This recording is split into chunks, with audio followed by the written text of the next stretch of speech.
Good morning, guys. Welcome to the Sunday gathering. It's so good to be with all of you. Thank you for joining and filling the comments with love towards one another. I appreciate that. It's so fun to chat with you guys. Man, we could just have a group chat like all morning, probably enjoy that.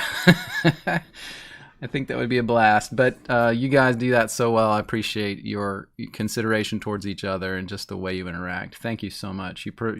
You guys create the family atmosphere. So thank you for that. I appreciate it so much. Just to say some good mornings. Good morning to all of you guys. Candy, Patriot, Red Raven, Allison, good morning. Alvin, looking up for him. Appreciate all of you guys. Linda, Deborah, it's good to see y'all. Flat Bob. Who else? A lot more, but Joanne, good morning. And Galactic Pancake, thank you for your comment. I appreciate that so much. Who else? We've got more. Karen, good morning. We've got Gay Marie on with us today. Who else? Chrissy Full, I got your topic. Patriot, I got your topics. Robert, I noticed your topics at the very beginning.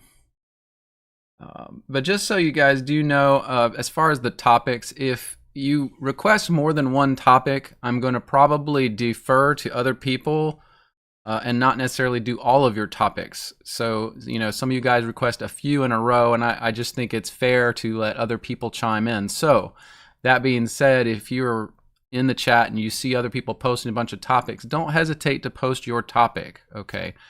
I try to give everybody a fair share to get their, what you want to hear about, talked about. I want to make sure that I'm trying to be evenly handed with all of that. So thank you guys for doing that. Who else? Anybody else? Looking back, West Wind, good morning to you. I got your topic. I did get yours. Let's see. Who else? Anybody else? All right. I think that's about it. If I missed you, thank you so much for joining this morning. I so appreciate you guys. Thank you so much, Flat Bob, for the support as a membership and giving some of those out. I appreciate that so much. You guys are a blessing. Let me go ahead and run the welcome message. And again, while I'm doing that, for those of you who are new, it's a good information about overall what I've done and what I am about on this channel. And if you've already seen that, it's your chance to go take a break, get a coffee, get whatever you need to get ready for the whole live broadcast this morning. But also, if you maybe if you don't typically post a topic, I encourage you to maybe spend the next minute or two thinking about something that you really are interested in, something maybe that you've been reading about in the Bible. Some people are just geared towards asking questions, and so I think we get more from some people than others sometimes. So I'm just trying to encourage those of you who usually stay a little quieter. Why don't you step up and give us a topic? And I'll be interested to see if you guys do. But let me play the welcome message, and I'll see you guys on the other side. You got about 3.5 minutes before we start. Thank you. Welcome to the Bible Scribe channel. My name is David, and let me briefly introduce the Bible Scribe ministry. I grew up in the Protestant church, but left it in 2019 mainly because of disagreements with some of their doctrines, particularly the doctrine of tithe. I find incorrect according to scriptures, and frankly disturbing. I taught in the churches for a long time, but I started this YouTube channel in 2018 as an extension of my ministry in teaching the Bible to people around the world. Today I've produced over 500 videos with research that is focused on the Bible first, ancient writings second, and then a variety of other topics. One of the most important things I do is the Sunday live stream, which is an online church in every sense of the word. It is called the Sunday Gathering. We connect, discuss, and pray for one another on a weekly basis. And we also tackle some of the biggest topics of the day and find out what the scriptures and the other ancient texts say about them. Everyone is invited and welcome to join us on Sunday mornings at 10:30 a.m. Eastern, 9:30 a.m. Central, and 7:30 a.m. Pacific. You can easily use my website at bible-scribe.com to access all of these videos and much more.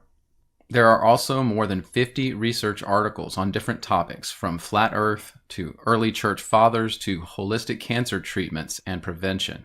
In addition to the website, I have developed a Bible research application, the Bible Scribe app, to study and research the Bible and more than 50 other ancient writings. This app is available to the public with limited access, but requires a membership for access to all of the writings and the features that it offers. Many people have asked how they can support the work I am doing, and that is done by purchasing a membership on the Bible Scribe app through my Give, Send, Go campaign. It is at givesendgo.com/BibleScribe. For every $10 you pay, you will get a month membership on the Bible Scribe app. It is completely up to you as to whether or not you use this membership, and you can set this up as a monthly payment or as a lump sum, and your membership will be applied or extended accordingly. Payments can also be taken on YouTube through supers, gifts, or memberships to the channel. But please know that I offer all the video content, the website, the Sunday church gathering live streams, free and without expectation of any financial support. There is no tithe required by God according to the Bible, nor do I require any form of tithe or financial support for participation in our live streams or access to all of my videos and website online. So thank you for visiting the Bible Scribe channel and ministry, and may God bless you in your research and your journey to grow closer to Him.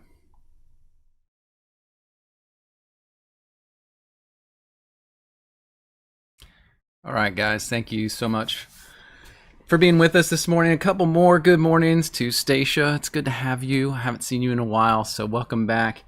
And Rick, it's good to see you this morning. And Shed Red, I saw you up there. Good morning to you. Thank you for joining us.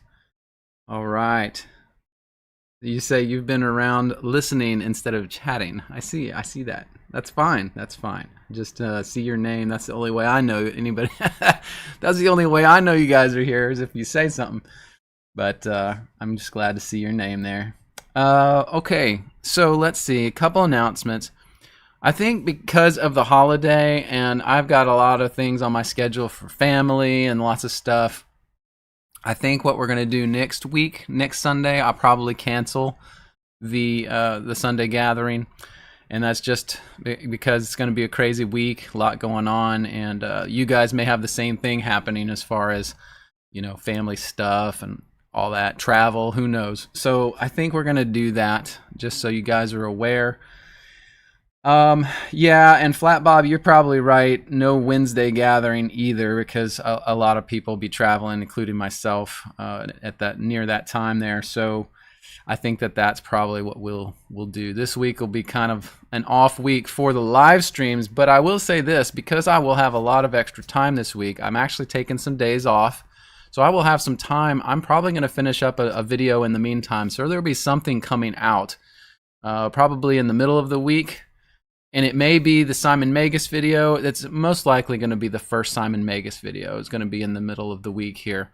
So that'll give you something if you have a moment during the weekend next week, or when your tummy's full and you just want to lay around, maybe you want to listen to the Simon Magus video. It should be interesting. And so there's that. What else? There's some other things I needed to say, but I'm blanking at the moment. So let's go ahead and do our prayers. So if you guys have any prayer requests, I picked up one or two. And by the way, which one of you? It was Alvin. You just said something on the chat right before we went to the welcome message that I just wanted to say that, you and others like you are the reason that we do this. I think that I've realized that, something so what you said was that, our get-together really kind of holds you together. It gives you something a foundational spot to launch from, right?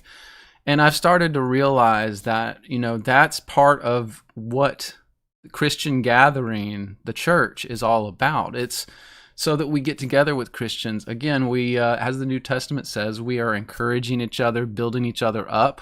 That's helpful. That's what we need as Christians, because we're going out and we're waging a spiritual war, right? So when the world attacks us all week, the best thing for us to be able to get together like this, and I'm getting like my throat's tightening up thinking about it, but that's we all need that, so it's for you and it's for all of us in the same way. It's not that we would really fall apart, right, if we didn't have this, but this is huge for all of us. It's big for me, it's big for you, and I'm just glad we can do it. So this is what Christianity is supposed to be about, us connecting with each other. So praise God, we can do it.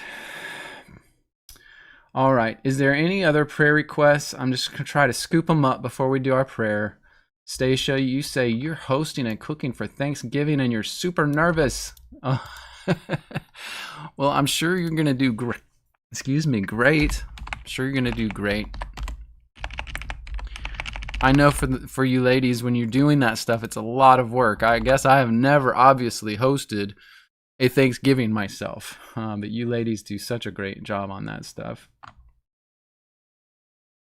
Linda Connor, you ask if Simon Magus started the tithe stuff. No, and I'll throw that on our list, but it's probably going to be a short discussion. I'll mention that after we get started here. All right. Any other requests? All right.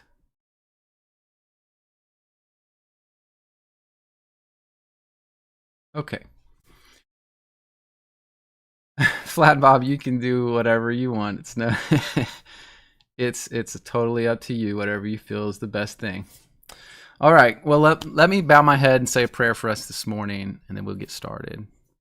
Lord God, I do thank you so much this morning for a chance to be with these people yet again, my family under you, the brotherhood and sisterhood. Thank you so much for that, for the blessings you have given all of us, and help us to make the most of this time this morning to enjoy looking in your word, enjoy discussing topics, and I appreciate all the people you've brought here this morning, and I do believe it's by your hand that we are together. So help us all to contribute in the best way possible towards each other's encouragement, exhortation. In this and all the things that are going to happen this week, everybody's got family and all sorts of things happening, Lord. I give you the praise, the honor, and glory, and I do pray for safety for everybody. Depending on what we're all going to do, just keep your hand of protection on us. And I give it all to you, and I pray these things in the name of your Son, Jesus Christ. Amen. All right. Allison, you say I'm on top chat, but I'm not. I'm on, it says live chat at the top. I can try it again. What is it? What do you say? Am I missing something you said? Am I missing something you said? Let me see. If I go to top, or maybe if I go to top chat, it'll show it to me. I don't understand what's going on. If there's something wrong, I don't know. Yeah, just if there's something that you think I need to see that I didn't, go ahead and just post it again. Sorry about that. Okay. All right. So I just moved it back to live chat. So I'm on the live chat. That's the best I can do at this point.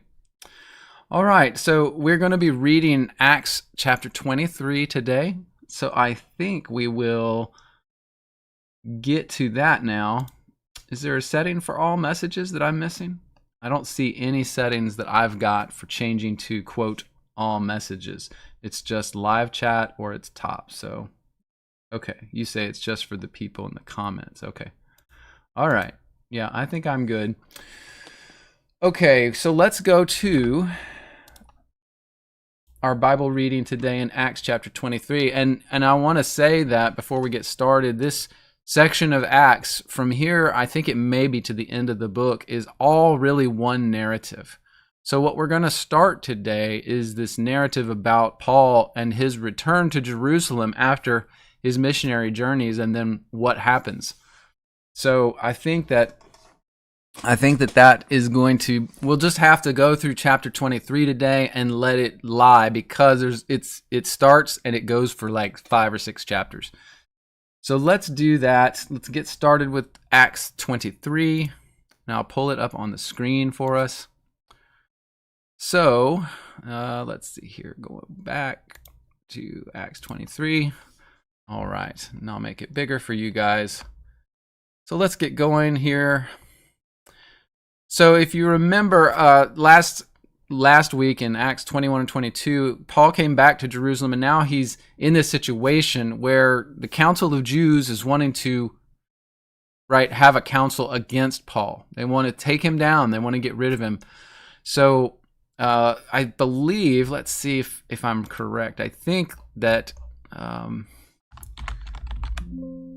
no, okay. I thought that the Romans had taken hold of him already. He'd already the chief captain of the Romans, yes. So they had taken him to, it says in this passage, a castle. But it's really like a fortification, the Roman fortification. As we said last week, it might be the fortification that actually is the Wailing Wall in Jerusalem right now. But they took Paul there, the Romans did, and mainly to, I think, protect him from the Jews who just wanted to kill him, okay? And they were coming against Paul because he was teaching Gentiles and Jews throughout Asia not to obey their laws, right? And that was one of their main concerns here. So we go to Acts 23, and that's kind of where we are now. Let's start reading in verse 1. And Paul, earnestly beholding the council, said, Men and brethren, I have lived in all good conscience before God until this day. And the high priest Ananias commanded them that stood by him to smite him on the mouth. So when he says this, Ananias, the high priest, essentially tells them, strike the man, hit him. And I would assume they did so. Then Paul says to him, God will smite you, you whited wall. For you sit to judge me after the law and the commandments, and you command me to be smitten contrary to the law. Now, I think in this case, he's talking about Roman law. So for him to be, slapped, hit as a Roman citizen, this is a huge Roman breach. Now, it could also, I guess I'm trying to think if that was a breach of the Jews' laws from Deuteronomy, Numbers, Leviticus. It could be. I think there could be something there too. So he's essentially telling them, you just broke the law by hitting me. Thank you very much. So he continues and says, they that stood by said, revilest thou God's high priest? Because he was talking back to Ananias. So they're like, do you revile the high priest of God? How dare you? How dare you? Okay. To quote a popular young lady from Europe. Then Paul said, I wist not, brethren, that he was the high priest, for it's written, thou shalt not speak evil of the ruler of thy people. But when Paul perceived that the one part of the Jews were Sadducees and the other part were Pharisees, he cries out in the council. Now listen to this, because it's genius on Paul's part. He's going to use the fact that they are half Sadducees and half Pharisees to split them right down the middle. So watch what he says. He cries out, Men and brethren, I am a Pharisee, the son of a Pharisee. Of the hope and resurrection of the dead, I am called into question. So he kind of forces them to approach his accusations from the perspective of the resurrection, therefore splitting the council, okay, splitting them between the Sadducee side, which didn't believe in a resurrection, and the Pharisee side, which did. It's pure genius on Paul's part. It is strategic warfare. Verse 7, when he had said so, there arose a dissension, of course, between the Pharisees and Sadducees, and the multitude was divided. So he throws a monkey wrench in the works. For the Sadducees say there is no resurrection, neither angel nor spirit, but the Pharisees confess that there is both. And there arose a great cry, and the scribes that were of the Pharisees' part arose and strove, saying, We find no evil in this man, but if a spirit or an angel has spoken to him, let us not fight against God. So the Pharisees now started to side with Paul a little bit, saying, Well, if he's supporting the resurrection, then we're with that guy. The Sadducees, on the other hand, they didn't like it. So verse 10, when there arose a great dissension, the chief captain, the captain of the Roman guard, fearing lest Paul should have been pulled into pieces of them. Again, he's afraid of the violence that's starting to happen. He commands the soldiers to go down and take Paul by force from them and bring him to the castle. So back into the Roman fortification for safety.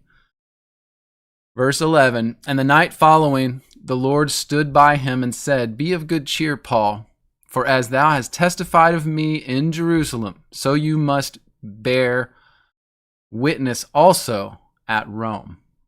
Okay, so this angel is telling him, you're going to bear witness now. You've done it in Jerusalem before all these people. And he's like, thank you. And now you're going to witness for me in Rome as well. Verse 12 then, so when it was day, certain of the Jews banded together and bound themselves under a curse, saying that they would neither eat nor drink until they had killed Paul. So there's this group of Jews. They're vowing to each other they're going to find a way to kill Paul. Assassins, essentially, Jewish assassins. And they were more than 40 that had made this vow. And they came to the chief priests and elders and said to the Jewish high priests and elders, okay, the ones that were running the council against Paul, they're saying, hey, and they're probably hush-hush about this. It's a secret. They're whispering, hey, we have bound ourselves under an oath, and we are not going to eat until we kill Paul. And they knew that the chief priests and elders would be okay with this, wouldn't stop them, because the chief priests and elders wanted the same thing, but they couldn't outright do it, of course, because of their station. It's all political games. It's political theater here. So verse 15.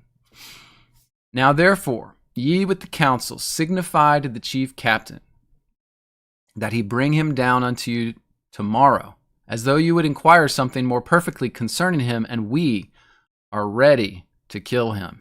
Okay, so they're plotting. They're like, hey, if you elders, you can bring him down before the council again, we'll just kill him right there. Verse 16, when Paul's sister's son, so Paul's nephew, apparently was close by, he heard of this plot. So he went and entered the Roman fortification, and he told Paul.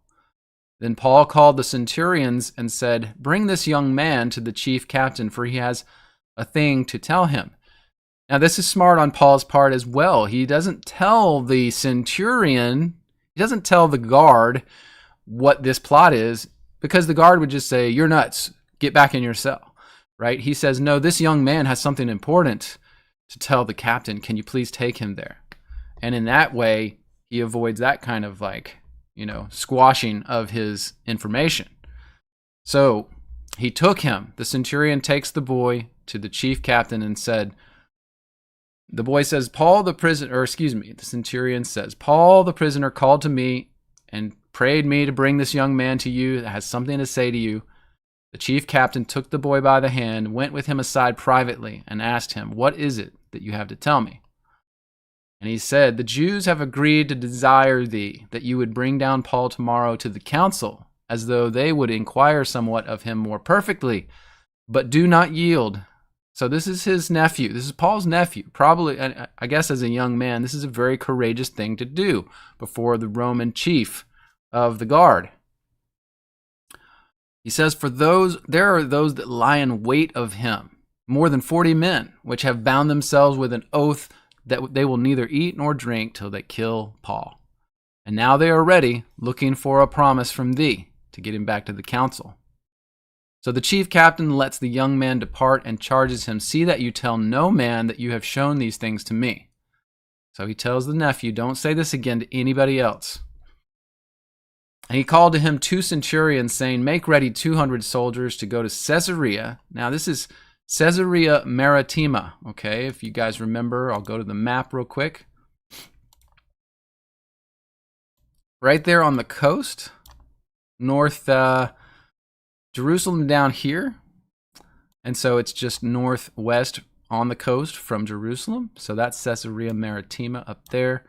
That's, again, the areas, just so you see where we're talking about. And he takes horsemen, 70, so 70 horsemen. This is a huge procession, right?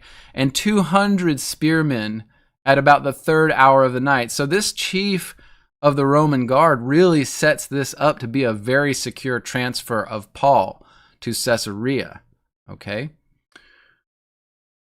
And he says, provide them beasts that they may set Paul on. So they give Paul a horse or whatever, a ride, and they bring him safe to Felix, the governor. Now, Felix, just so you're aware here, Antonius Felix, was the 4th Roman procurator of Judea from 52 AD to 60 AD. So now you hear the time frame we're talking about. And I would imagine this is, let's see, if this is 52 to 60, we're about to hear when Felix goes down from his position and then a new procurator comes in. So this should be closer to the 60 AD time range if these dates are correct. I just want to mention these dates are from Wikipedia, which, usually on this type of thing, Wikipedia is pretty accurate. It's probably using a variety of historical sources for those years, so it's probably not too bad. But so we can get an idea of the time frame we're talking about. And let's go back over here. So he takes him to Felix the governor in Caesarea, or that's the intention. And he wrote a letter in this manner. Claudius Lysias, this is the name of the chief of the Romans, unto the most excellent governor Felix sends greeting. The man here, Paul, was taken of the Jews and should have been killed of them. Then I came with an army and rescued him, having understood he was a Roman citizen. And when I would have known the cause, therefore, they accused him, I brought him forth unto their council, whom I perceived to be accused of questions of their law, but to have nothing laid to his charge worthy of death or bonds. So Lysias here is acknowledging in this letter to Felix that there's nothing he can accuse Paul of, nothing that's worth death or even keeping him imprisoned. So it's interesting that he's still willing to, cart Paul around like this, essentially in bonds, so to speak. But it is interesting later on, we're going to hear that even in Caesarea, Paul is kind of given some liberty. He's not really it's kind of like a house arrest, really. So they're really trying to handle this very gingerly from the Roman standpoint, right? He says, and when it was told to me how the Jews laid in wait for the man to kill him, I sent straight away to you and gave commandment to his accusers also to say before thee what they had against him. So he's saying that he wants to bring him before Felix, and he wants to give him a fair trial because that is the way you handle a Roman citizen, right? And he says he's even let the accusers know, meaning he let the Jewish council know that they were going to have to come to the court there in Caesarea to make their case against Paul.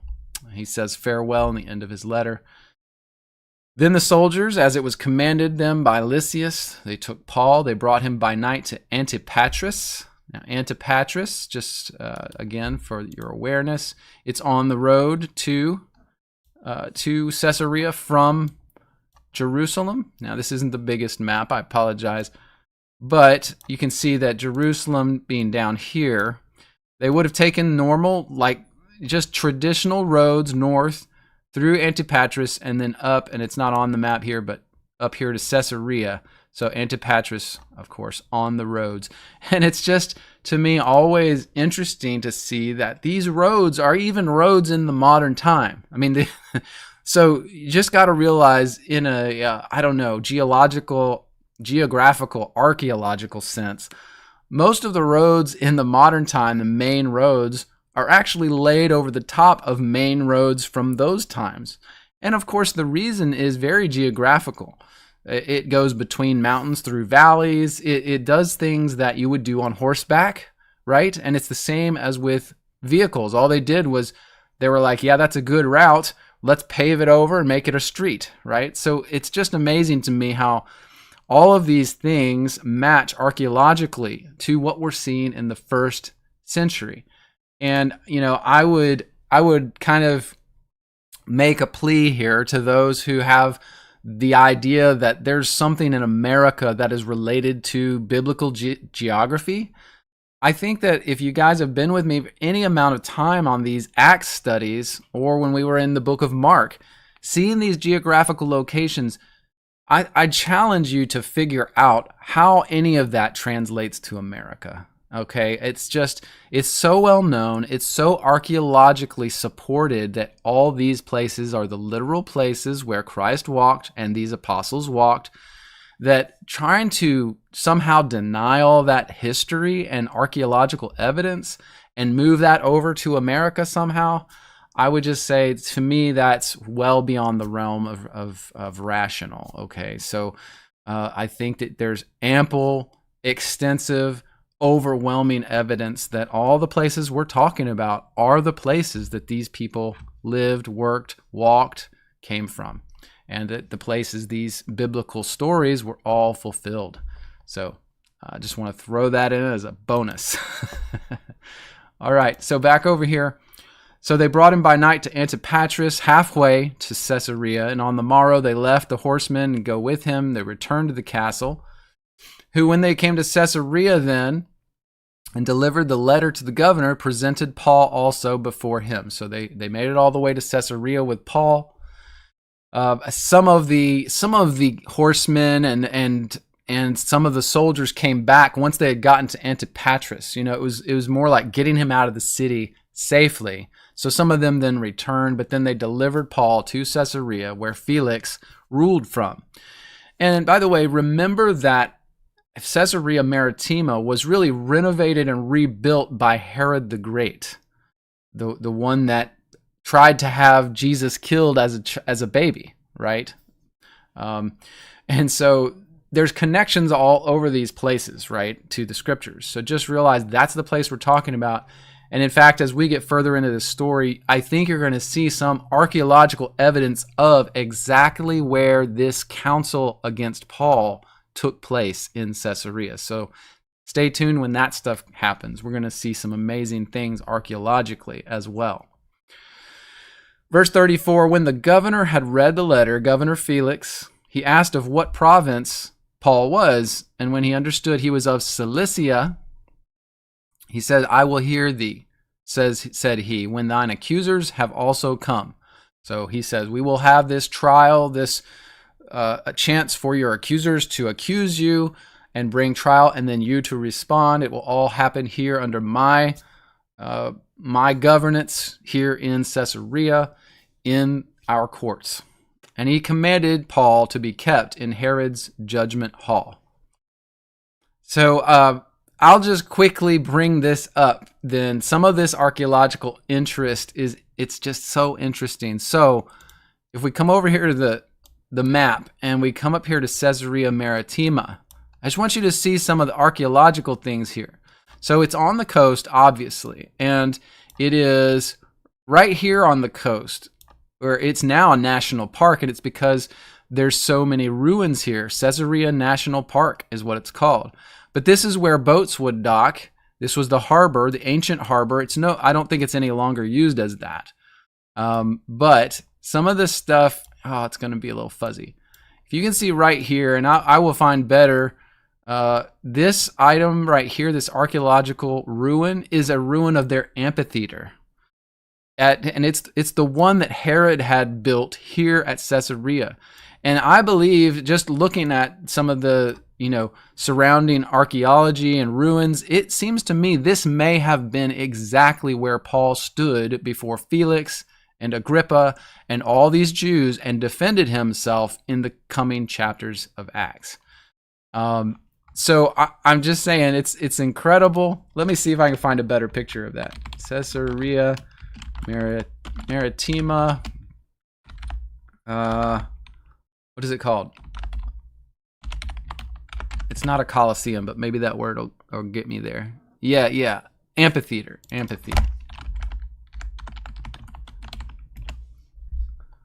Yeah, so here's some pictures of this amphitheater. It's still there today. You can see it right by the ocean. And so, of course, it's probably been renovated maybe a little bit here because they may use it at the present time. But you can see this is it. This is the ruins of the amphitheater that was there at that time. So it's just amazing.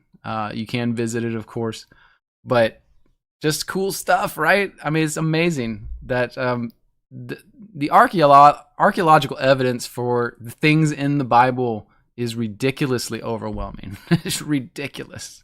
And we're going to talk about that in a little bit here because Chrissy, no, who was it that mentioned it? West Wind, your topic on why the Bible is true. This is one of the reasons, and I'll talk more about that in just a little bit here. So anyway, I think that's about it in Acts 23. Yep. So Felix has said, I'm going to hear you when your accusers come. So once everybody gathers here in Caesarea for this trial, it's going to happen. And that's what we're going to read about in the next few chapters of Acts. So I hope that you guys have gotten a lot out of that. Even that small chapter, it's more of a, what's kind of happening chapter and a little less about the prophecies and the doctrines and stuff. But understanding what's happening and why and when and how it all moves about, to me, is just amazing. The life of Paul, as we have read, I think would make such an incredible, dramatic, mini-series or something. I mean, so many ins and outs. If someone really took the time to get it right and talk about all these things and show them, that could be such an impressive type of movie or mini-series or something like that. It overwhelms me to think about that. I wish people could see that stuff, because I think it helps. Mike Jones, you asked, what resurrection did the Sadducees believe in? Well, according to this, what we just read and other writings about the Sadducees, they pretty much just denied everything about resurrection because they denied the spiritual aspect of humanity. Okay, so it was foundational for them. As it mentioned here, they didn't what did it say? They didn't believe in angels. They didn't believe in the spirit. They didn't believe in the resurrection. So of course, if you don't believe in the spirit of man being, different than man or separate from man or existing after death, then how are you going to believe in a resurrection? So that was their major malfunction, And it's interesting, you can read more about this in the Dead Sea Scrolls because they talk about the Sadducees a little more like this, but that was part of the prophecies in the Dead Sea Scrolls, had to do with the resurrection, and the Sadducees denied all those things, right? So, Rick, you say that the Jews would never allow a mini-series on Paul. I mean, thinking now a little deeper, you're 100% right. The mainstream media would never allow that. In fact, we've got the Jews who deny Paul and his teaching. We have now we have Hebraic Christians and Jews who deny Paul's teaching. So you're right. On the wise, most of mainstream anything, media or otherwise, would not want to present Paul's life and times in a mini-series because it would rub up against most Christians' belief systems, let alone Jewish belief systems, right? It's amazing. Oh, Red Raven, you're like starring Mel Gibson. How about directed by Mel Gibson? Now, he might do it, right? Oh, that would be incredible. I'm so looking forward to his new movie that follows up on the Passion of the Christ. I cannot wait. So, I hope he does it justice. I have a feeling based on what I know of Mel Gibson that he will do his best, so I'm really looking forward to that. I hope it's really good. Oh, that's why they were so sad, you see, Chrissy. Thank you. All right. Laura, you say that the way the Jews were acting in these chapters reminds me of the Catholic Church. It feels like the same spirits and attitudes. You grew up Catholic. Yeah. All right. Mike Jones, you say, well, what did the Pharisees believe about the resurrection? Maybe I misunderstood. Well, the Pharisees believed in the resurrection. So it was to them a prophecy they were waiting for, right? That there would be a resurrection, that God had some promises to fulfill to people after death. But what you see too, and you realize if you think about this, the whole divergence between the Jews, the split based on spirituality, do you realize now that that plays in even to the modern day, the fact that the Jews see all of the prophecies in the Old Testament about of what God says is going to be given to the Jewish people. You know, rest, no tears, peace. You know, what does it say? Things about the nations being judged. All the Jews of the current day are Sadduceic. They're Sadduceic in the way they believe because they deny spirituality. They think all the promises are earthly, like they're going to be the rulers of earth. They think all nations will bow to them because they currently deny spirituality. So some of those Sadducee belief systems have been appropriated throughout history and are part of the modern Judaic faith, right? And it's such a conglomeration. Pharisaic, Sadduceic, Talmudic, Kabbalist. It's all mushed together in the modern Judaic religion. It's very crazy. Linda, you ask if I see your question. Let me look. It may be up a little bit. Oh yeah, you say in 23:11, you say in your Bible those letters are red, meaning Jesus spoke it, and I said it was an angel, which is correct. Okay, let me look. Let's go back up. So 23, going back up here, verse 11. I that's something run through my brain when I read that to you, and okay, well, see my version, and this is King James. It says the night following, the Lord stood by him and said, "Be of good cheer, Paul, for as you have testified of me in Jerusalem, you must bear witness also at Rome."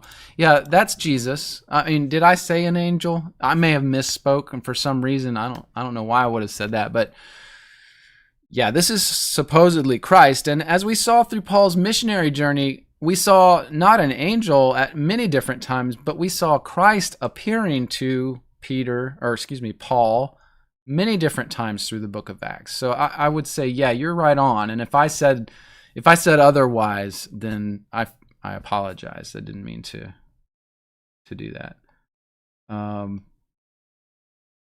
Yeah, Red Raven, they are trying right now to be rulers of earth. Exactly. Scary.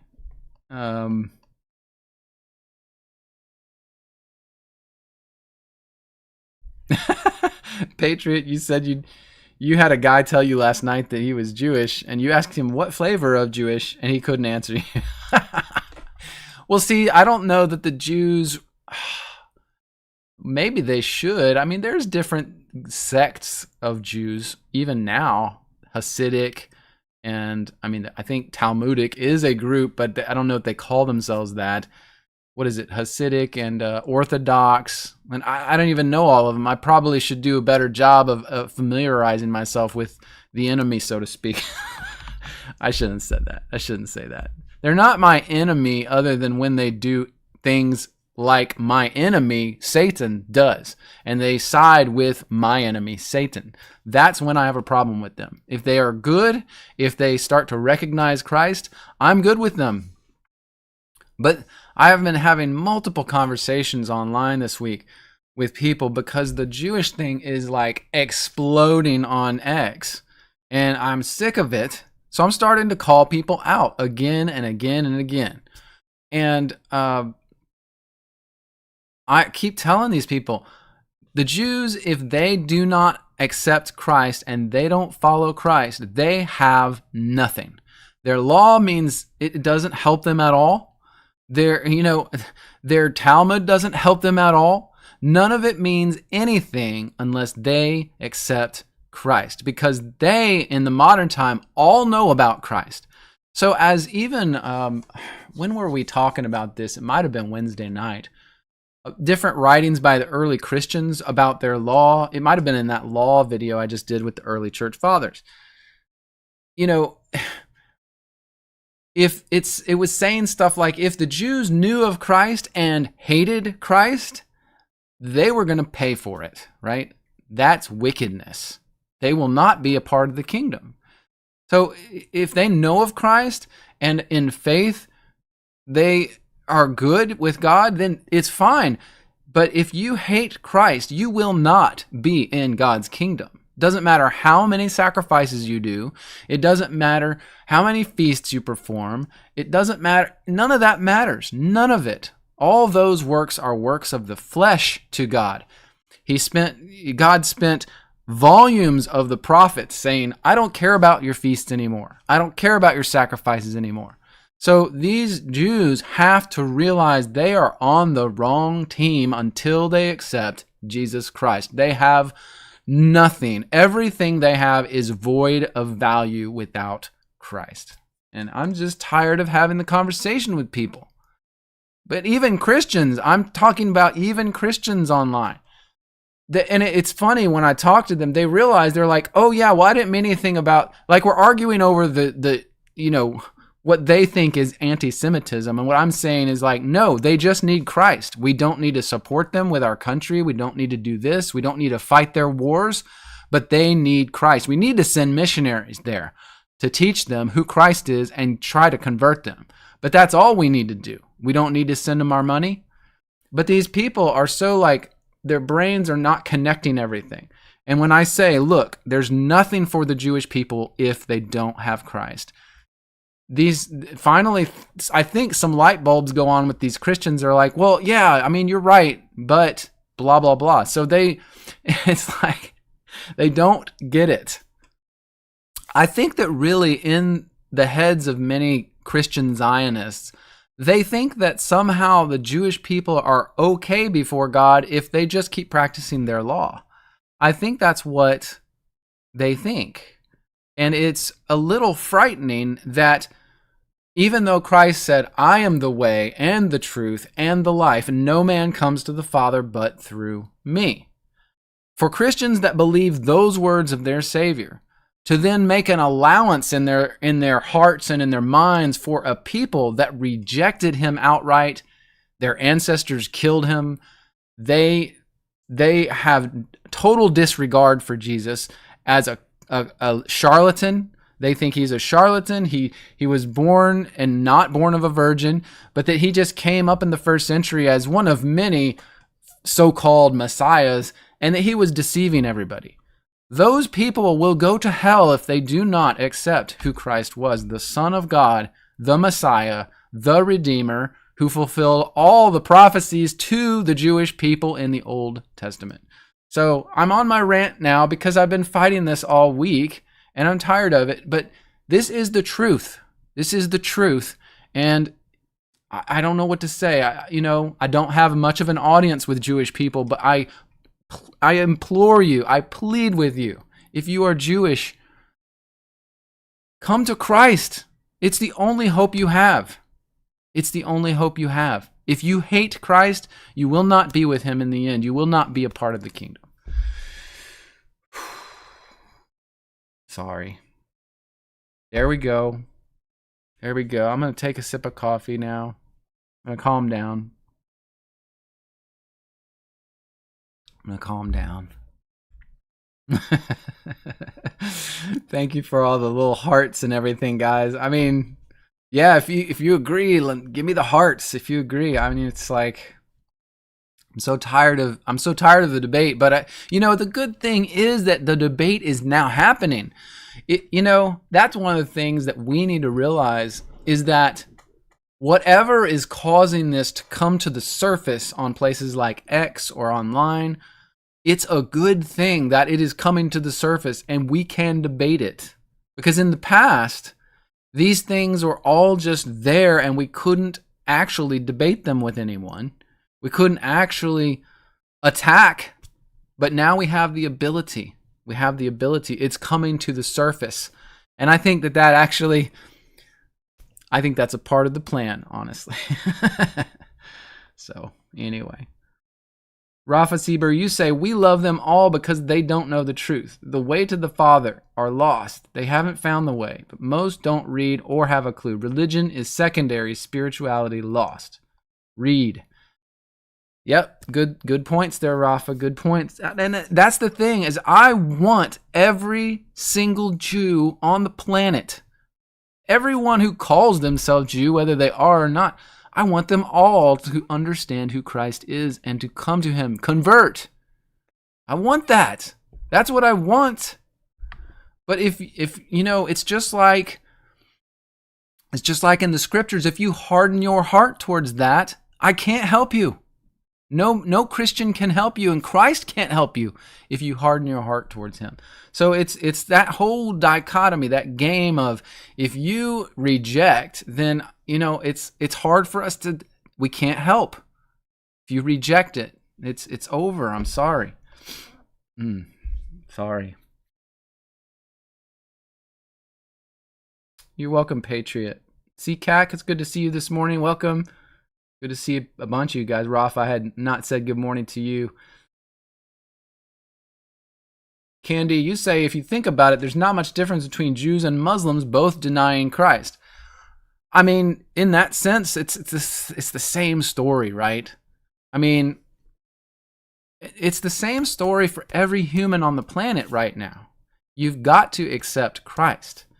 You don't have many more chances left, as far as I can tell. You're not going to have much longer to do it, so get on the ball.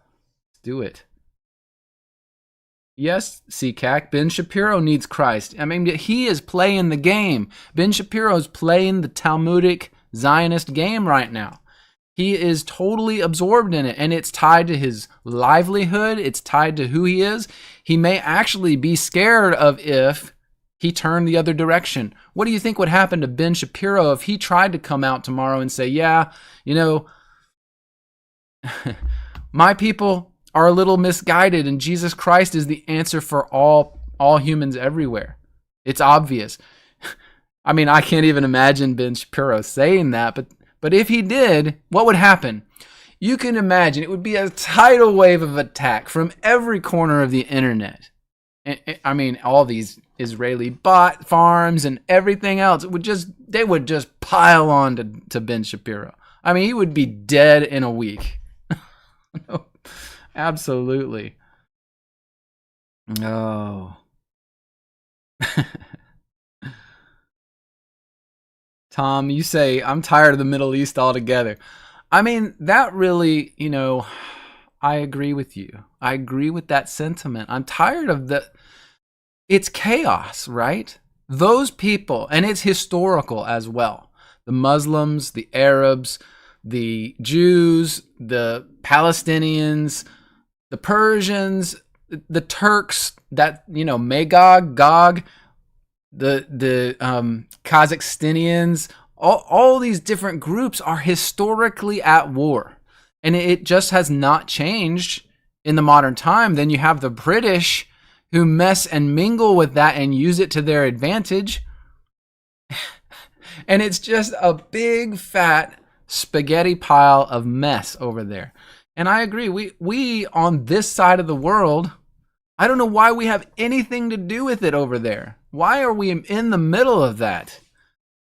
I mean, you're the same way probably, but what in the world are we thinking? I'm going to have to take my title off the screen because we're not talking about Acts 23 anymore. I mean, it's just bad. So, anyway. Linda, you say it's the separation of the tares and the wheat, right? Yeah. I mean, I would agree with that. That, I think, is what happens towards the end, right? When God's getting ready to sew things up and finish things, get it all taken care of, it codifies. Everyone who is for God hardens towards God. Like, we become more on fire than ever before for God. And the rest of the world, in their blindness, in their stone cold hardness, they get harder and harder against it, because that's God's plan. That's how he separates, okay, the sheep from the goats, the wheat from the tares. It's all in the New Testament, right? So, Stacia, you ask, is it possible that God intentionally hardened their heart? Well, I'll say this, Stacia. I'll say this. Let me see if I can find this. Fullness, Gentile, blah, blah, blah.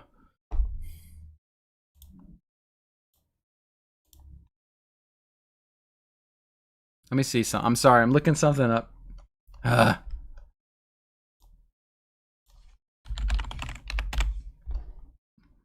Give me just 1 second.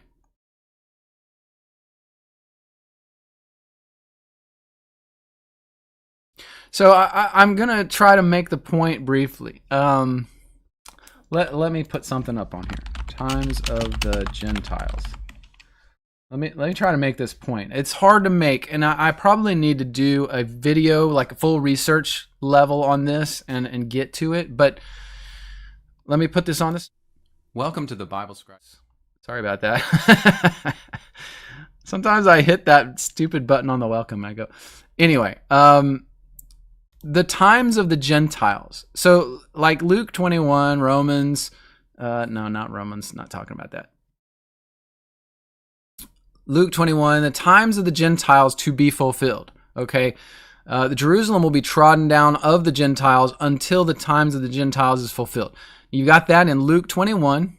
Now if we go to 2nd Baruch, you see, I will scatter this people, meaning the Jews, among the Gentiles, that they may do good to the Gentiles, and my people will be chastened. And the time shall come when they seek the prosperity of their times. That may not be what I was thinking of. Let's see. Sorry, I'm trying to pull together some things I haven't really studied for this purpose before. Let me see here.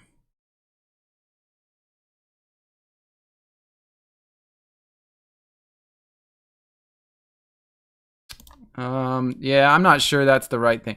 Okay, oh gosh, this is killing me. So I'm not going to find, this is the problem with trying to do something off the cuff that's a little complicated. There's this idea in prophecy, and I hate having to do this and kind of tell you without showing you, but there's this idea in lots of different prophecies by the Christians that there is this thing that's happening in the world starting from when Christ set up the kingdom in heaven, and, you know, Christianity is now flourishing all over the earth and growing throughout the earth, that God was going to wait for the end until the fullness of the Gentile nations that was supposed to come into the kingdom would be finished, right? And so the idea being that there is a waiting until this all happens, and at the end, when every Gentile that God wants is a part of his kingdom is finished, that's going to be the end, and it's going to be over, and the great white throne judgment happens and all this other stuff. So this concept of and I think the passage in Luke I just showed you is actually more related to the first century, but there's also a concept, again, in other writings and lots of the Christian writings about that until all the Gentiles that are meant to come into the kingdom, that there will be a blindness on Israel. Okay, there will be a blindness. And so, and I do think that, of course, happened in the first century. There was a blindness then, but it's continued. I think that because Jerusalem was destroyed, right? Jerusalem was destroyed, 70 AD. That was the cauterization for God of Israel. So honestly, what we see with the destruction of Israel in 70 and what led up to it, the gospel is spreading. Some Jews, a remnant of Jews, are believing, but some Jews, most Jews, did not believe in Christ. So I'm sorry, I'm pausing because I want you guys to hear what I'm saying. This is a concept I haven't really taught much, but I think is absolutely, now that I've had this concept in my head for a while, I think it's probably true. Okay, so I'm just telling you, this is something I've never really revealed before, but I think this is true. I think that what God did with Israel in the first century, just as everything God did with the nation of Israel from its beginning, with with Jacob, Israel, forward, and until the first century, it's a picture of what he actually is doing for all nations. It's relevant. It's a picture. It's to tell us and show all nations anyway. It's what he said. To show all nations his glory, his intent, his precepts. So what I see in the first century now, as I think hard about this and compare it with all the prophecies that all the Christians believed in as well, is that was a picture of what's coming at the end. Now, if you extrapolate the Jewish nation out to all humanity, okay, because we're assuming it's a picture. What happened in the first century? Christ came. The Jews had an option. You either accept my son, Jesus Christ, and those who do will be saved, will be part of the kingdom, but those who don't will be judged. And they were. In 70 AD, we saw a massive judgment. He rained fire, essentially. Their temple was burned to the ground. They were judged in a very physical way. Now, you extrapolate that out to humanity, like all Gentile nations. In the end, it's going to be the same way.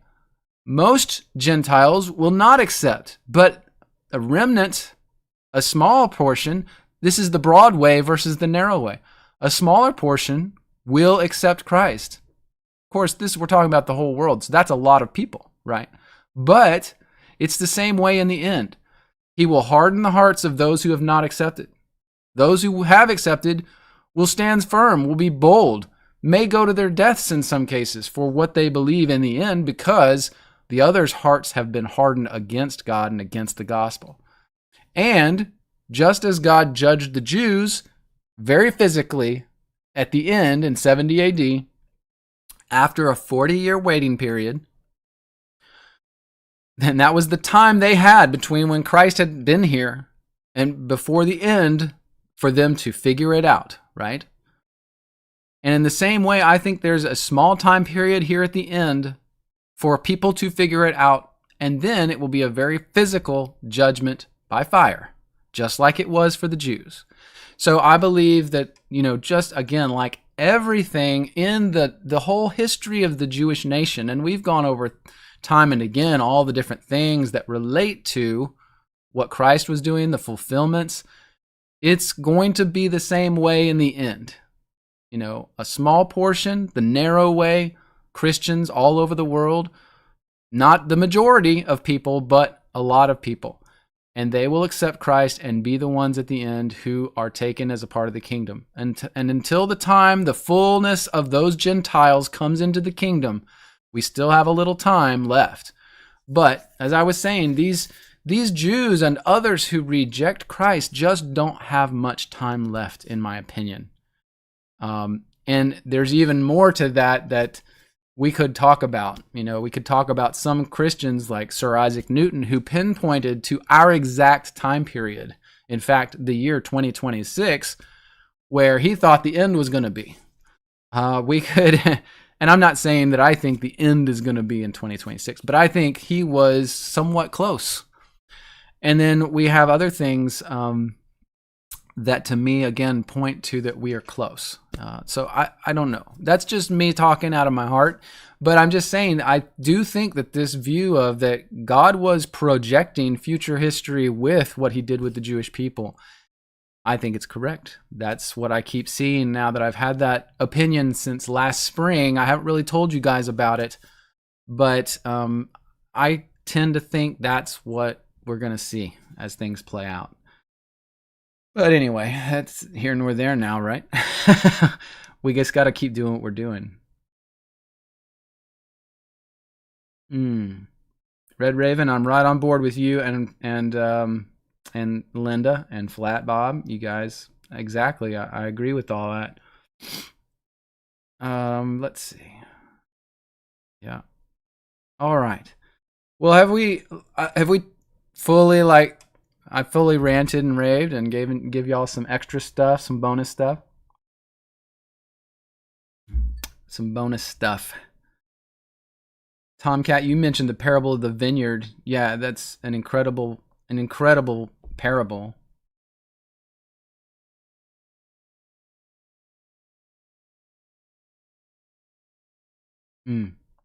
Okay, let's go on then. I think, guys, let's go on to our topics. So, West Wind, your topic was, let's see here.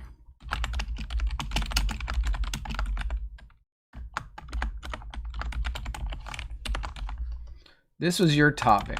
Okay. You're like, how can we know the Bible is true? How can we know? And the way you said it was, I want to get your elevator speech for why the Bible is true and should be believed, other than just because, as I was raised and called a sinner or faithless if I had doubts. So here's what I would say, Westwind. There's a few reasons, major reasons, why the Bible should be believed by every human being on earth. Okay? There's a few reasons. Well, and I should say this. And what I'm driving at is not that you should believe every single word in your modern English Bible is 100% accurate, meaning that every single word was translated perfectly. I'm not saying that, but I'm saying overall and in history, these things about the Bible are true and are why you should study the Bible inside and out if you are a human being, okay? Any human being. So first, I would have to say the literary references in regards to the Bible are so overwhelmingly vast and massive compared to the literary references for any other work. You know, I've heard it said that though we revere as a society, we revere, for instance, the works of Shakespeare, that the amount of textual literary evidence for the books of Shakespeare, the writings of Shakespeare, is like 1,000th of what we've got for the scriptures themselves. And I'm mainly talking about the 66 books, okay? But so from a literary standpoint, the 66 books in the Bible are so exceedingly, overwhelmingly recopied in the ancient times, rewritten again and again, referenced by separate quotes from different writers, both Christian and secular. It's so well evidenced literarily that there's just nothing else in the world that comes close. Even, it's funny if you think about that too. Even if you go down to your local bookstore and buy a book off the shelf, brand new, that was written in the last few years, there's still more evidence that the Bible is true than that book was even written by the author it was written, purported to be written by, and that it was actually, anything in it is true. Okay? The Bible is so much more well verified in a literary sense. Okay, that's the first thing. The second thing, congruence of the Bible with historical references, okay?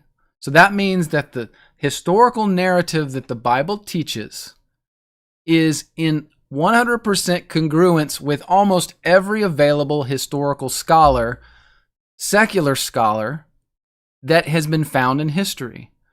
So the comparison rate and the accuracy rate of the Bible as a historical record compared to all these other historical records from Plutarch and Pliny and the Roman historians, Cassius Dio, Josephus, even into more the modern ones that talk about those things. The Bible is so highly accurate, more so than anything else, that it proves that it was written by people who knew what they were talking about, and that it was so accurate that it should be taken as just a simple historical record and studied as such. So number one, literary references to the Bible are overwhelmingly, massively in favor that the Bible is true and was written by the people that wrote it. Number two, it is totally congruent and aligns itself with other historical records. Number three, archaeology has confirmed the Bible in hundreds and hundreds, if not thousands, of different archaeological finds. Okay, from cities like the ones we were talking about in Acts to artifacts. What have I got here? Let me name a few just to give you an idea. And I'm gonna this is gonna be a fast. Hold on. It's gonna be a fast list.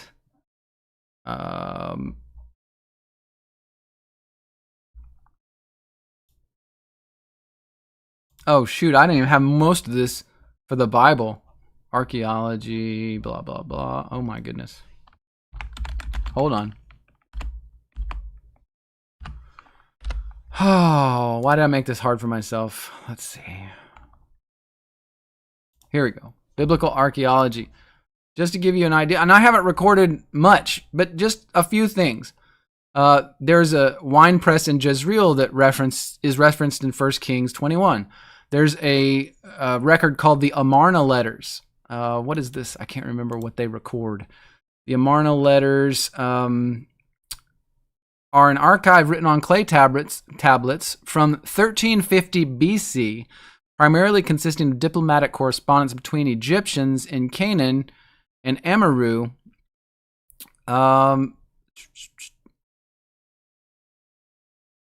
This is confirming. I think these confirm some of the historical timelines of Egypt according to the Bible. Okay, so I think, if I'm not mistaken, that's what they confirm. So you got things like that. You got the ossuary of Caiaphas mentioned in the New Testament that has been found. There have been symbols in Jerusalem on artifacts found of the Davidic dynasty. So the King David. So they found artifacts that have King David's information on them in Israel, where he reigned. What else? There's so many, but I mean, this Egyptian scarab of Kerbet el Makatir has a section from Joshua 8 written on it, or some reference to Joshua 8. The Merneptah stele. Let's see. I think this one mentions the Jews. Let's see here. The Merneptah stele, known as the Israel stele or victory stele of Merneptah, is an inscription by Merneptah, a pharaoh of Egypt, who reigned from 1213 to 1203 BC, and is now housed blah, blah, blah. And it mentions Israel. Okay, so there's all these different things. I mean, I can go on and on. Pilate's dedication stone has been found. The Hinnom scrolls, they confirm some of the scriptures. Sumerian cuneiform tablets are describing the flood of Noah. Actually, that's a huge one. So the flood of Noah is described in writings from lots of different ancient Mesopotamian cultures. The Nabonidus cylinder, and this is just ones that I've looked at. I've got tons more, but I haven't got them all archived because I haven't spent huge amounts of time sorting through and cataloging all of those discoveries. But it's ridiculous. The Pool of Bethesda is in Israel. It's known. All the different locations in Israel and Jerusalem are mostly found from the Bible. So it's like, okay, so I'm just saying, and that includes Old Testament and New Testament stuff. It's just so overwhelming. Okay, so that's three things. There's one more thing. First was literary references to the Bible. Second was congruence with historical records. Third was the archaeology that confirms the Bible. And then fourth was the simple fact that we have recorded evidence and witness that Christians after Christ came went to their deaths proclaiming the gospel. Okay, so, and it seems trite to say it, but nobody will do that if they don't really believe, if they haven't really seen with their eyes. I mean, being just put in prison or maybe whipped, or whatever, you could see that from a person that, was pretty sure. If you're pretty sure about something, you might accept the beating for it. But you got to be really sure to go to your deaths preaching the gospel, preaching while the animals in the Colosseum are tearing you apart, preaching while you are strapped to a stake and you are burning from your feet up, as Polycarp did.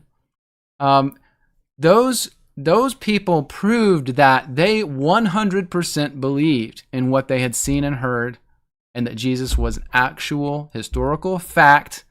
And they went to their deaths not for his existence.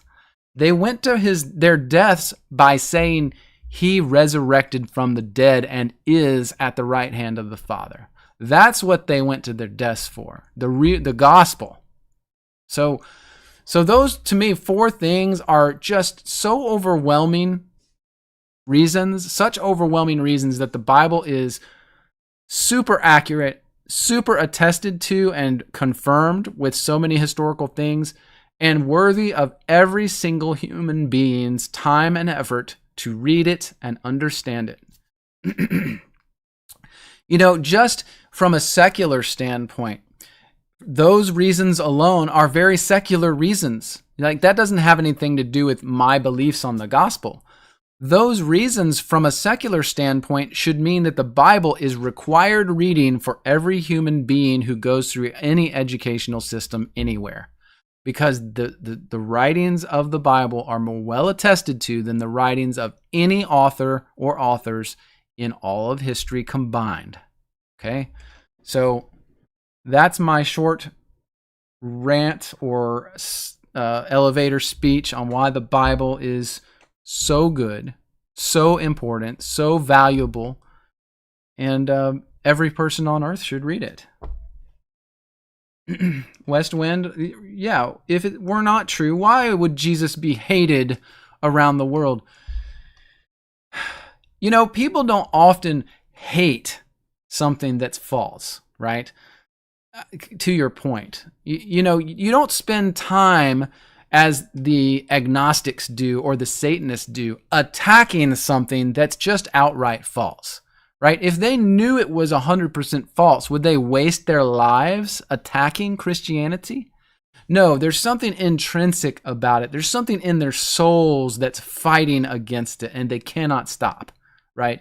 That's what we see in their psychological makeup. It's like something they cannot stop doing is fighting. Maybe that's demonic activity. Maybe it's their spirit hardening against God. I don't know. But it seems to be beyond the normal expectation for someone who thinks something is false. I don't spend all my time, searching out things that I think are false and then spending all my time attacking them. But that's what we see in these people that literally spend every waking moment online or otherwise attacking Christ, attacking Christianity. That's what's in their psyche. It's spiritual. It is not normal. So Flat Bob, you said that's a long elevator ride. Well, hope you enjoyed it. Oh, goodness.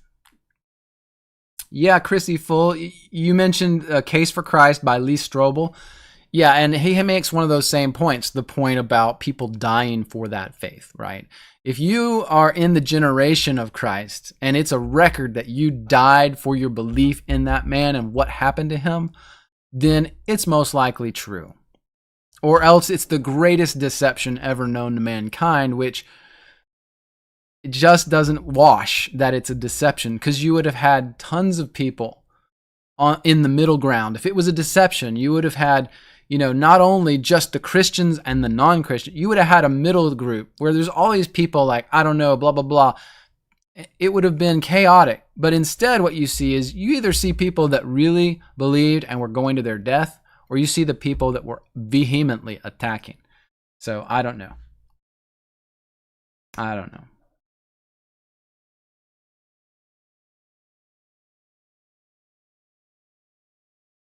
Cool. Well, that's been a fun rant. So I think that you guys are in alignment with what I'm saying. Yeah. So I appreciate you guys giving me the opportunity to say those things. It's so fun to be able to kind of let that stuff go sometimes, because I don't know. We need to take that stuff and share it with the world somehow. I think that maybe I could clip that section right there and make a video that we could share with people. That'd be good. All right. Well, let's go on then, I think, to the next topic. And this is from Chrissy Full, or Chrissy U. And I think that the YouTube is mangling everybody's avatar names for me. I don't know why. So weird. So I'll title this Christ as the Begotten and Pre-existence with a question mark.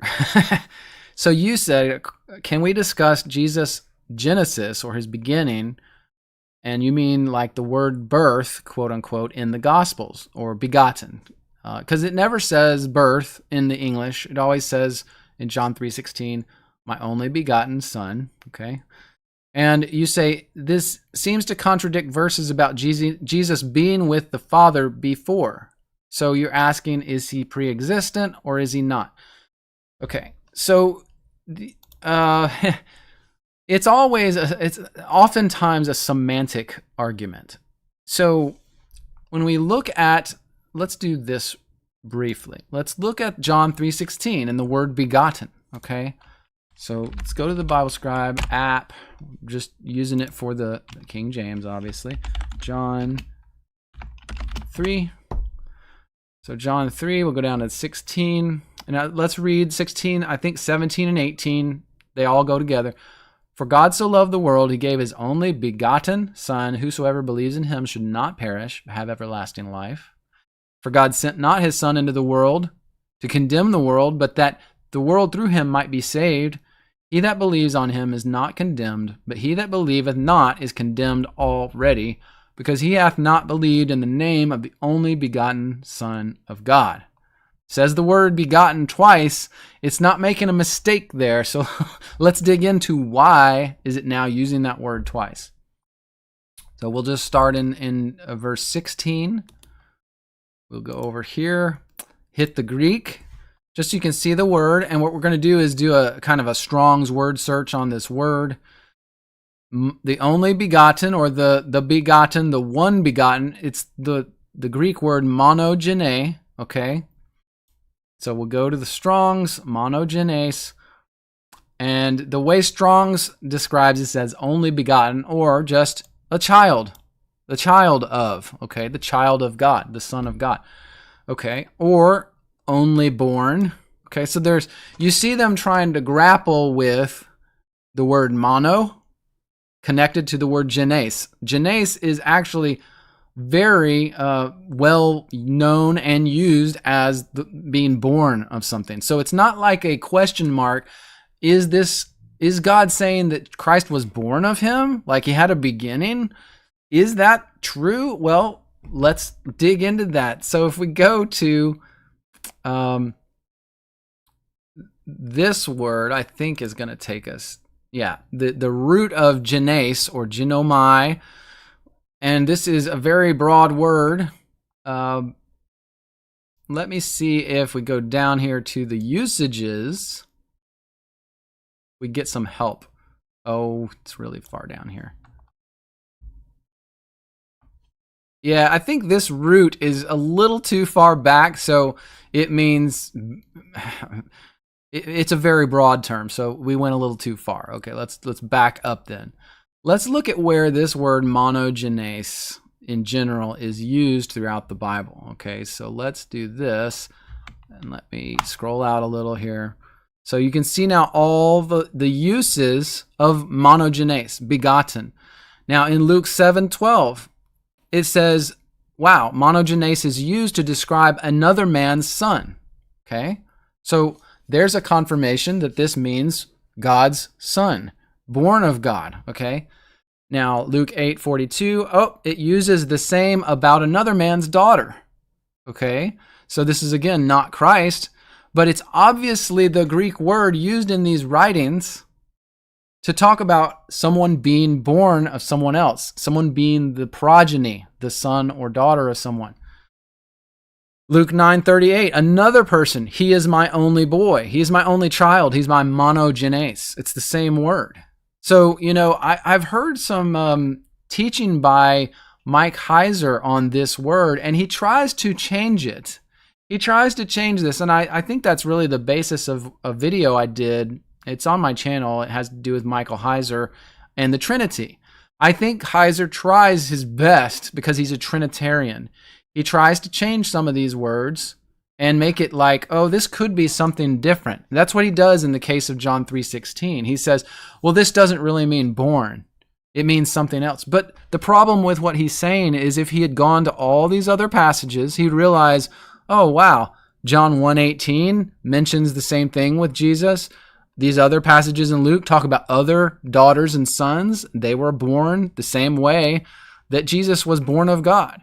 We have Hebrews talking about Christ, only begotten son. So we have other references throughout the Bible, throughout the New Testament.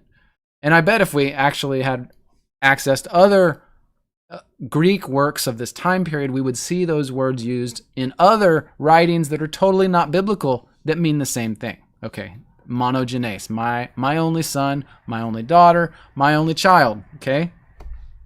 Now, and this would be appropriate for Christ because he is the only one born of God. The only being that was born of God this way.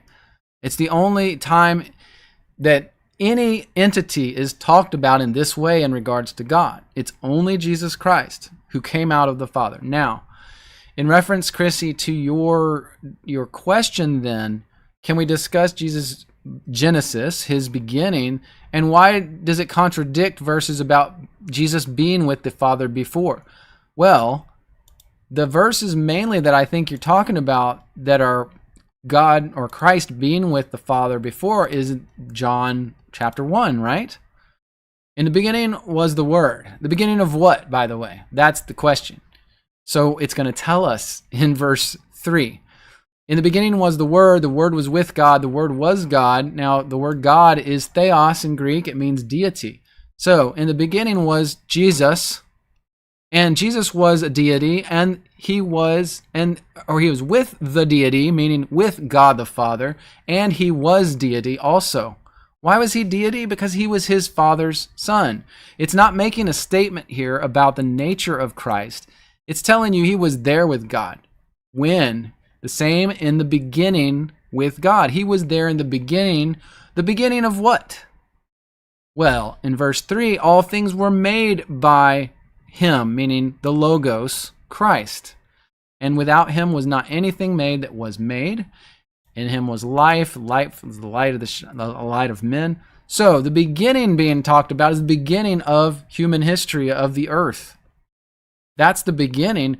Before the beginning of history, was there anything? Was there anything like any time? No, not really.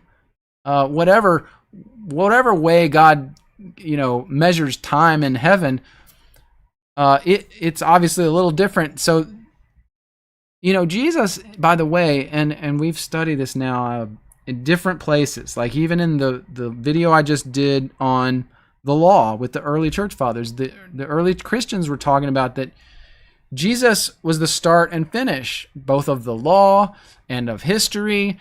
Revelation says Jesus is the Alpha and Omega. Why? Because he's the beginning of material history, and he will be at the end, right? At the great white throne judgment.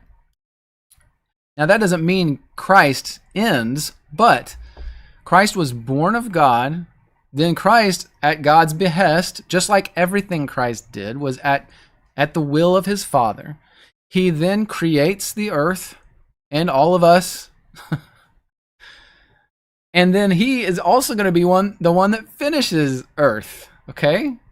And then we reign, we all will be with him, right? And it is forever that he reigns, right? So this is the understanding of even the church fathers. We go and we dig into the church fathers looking for what was Christ's nature? Well, they say he was begotten as well.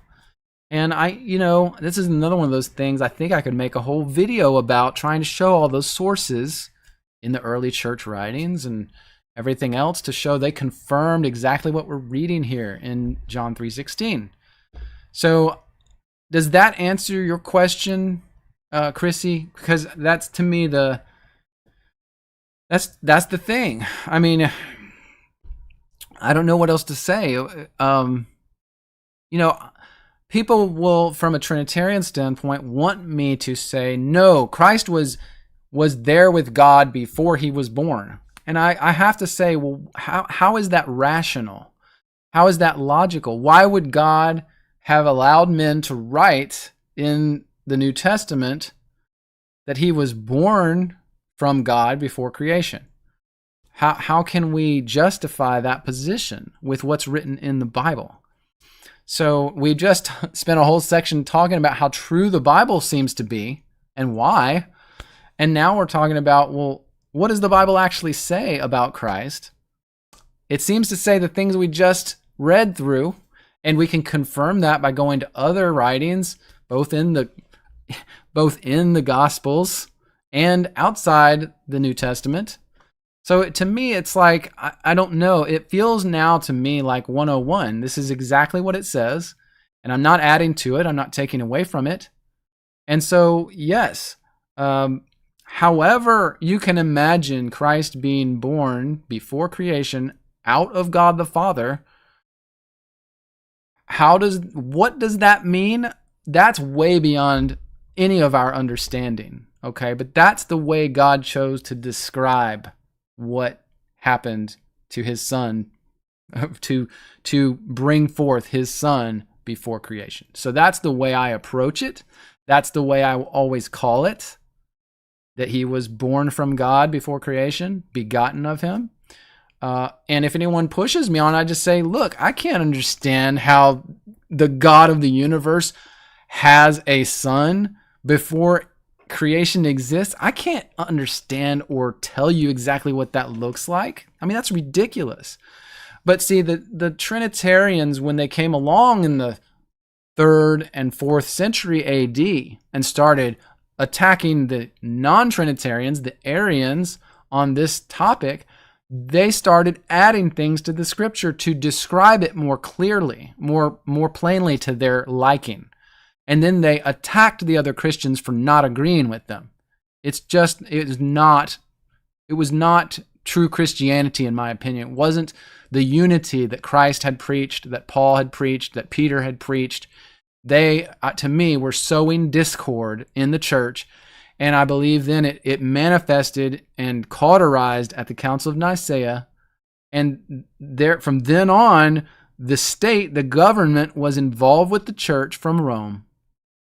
And then we see a lot of corruption and a lot of these conflicts with Christians and the councils and all of this stuff. It got crazy from there on out. So we had then organic Christianity, I think, defending itself against state-run Christianity, which for the most part was a very Trinitarian Christianity. And for the most part, most of the organic Christianity that had spread through Europe was Arian in nature, but you have to dig into history to find that out. And I've done that, which, it's an amazing bit of research to do. It's very satisfying to understand those things. So, K. Jubel, you say maybe offspring is a good word. Yeah, offspring is the word. I mean, that's really what monogenes is. As you saw in the scriptures, it's the son, the daughter, the offspring. That is what it means. So yeah. What else?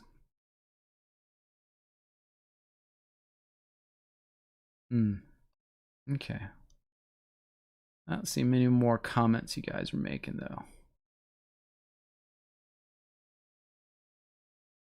Okay, well let's move on to another topic then. Let's do this. And Linda, I'll do this because you asked this question. I think it's kind of a short answer that I can give you. You asked if Simon Magus started the tithing. From what I have studied, and now I've studied almost all the early writings I can find on Simon Magus, from what I understand, he did not push a tithe on people and was not the start of that. In fact, what it sounds like to me, based on what I just put in my video on the early church fathers on the law, what I found there was that the Christians were even railing against the tithe at that early stage of Christianity. So they were saying it was the Jews and the Judaizers, the Ebionites and the Nazarenes, who were trying to force people to tithe, but Christians, true Christians, were not doing that in the earliest stages of Christianity. They instead said, no, we are giving all that we have to the body, to whoever has need. We are just supporting our brothers and sisters with whatever they need so that we all can further the kingdom. That's what they were saying, okay? So that to me is where the tithe probably started, was with the Judaizers. And that as time went on, I think that what happened, especially around the time I'm talking about, when Christianity became more intertwined with the government. It became bigger, and the government wanted bishops at different churches to be in step with the government, and these bishops also having, giving full time to their ministries. I think some of them, in weakness, started reinstituting tithe. And again, this happened later on, 3rd, 4th century. They started instituting the tithe in their church bodies so that they had what they wanted to have, sustenance, to have an income, instead of, I guess, just relying on the church's giving in general to sustain them. Somehow they wanted more, right? Why? That's the question. Why did they want more? And you have to ask yourself, did that come from a genuine heart before Christ? That they wanted the 10% tithe to be a part of their fellowships? Or was that something that, was corruption that is, hard to pin down? Corruption in the church because of their connections to the government. I don't know all the answers there. That, again, would be some really deep research that needs to be done. But it just seems that the earliest church talked against the tithe.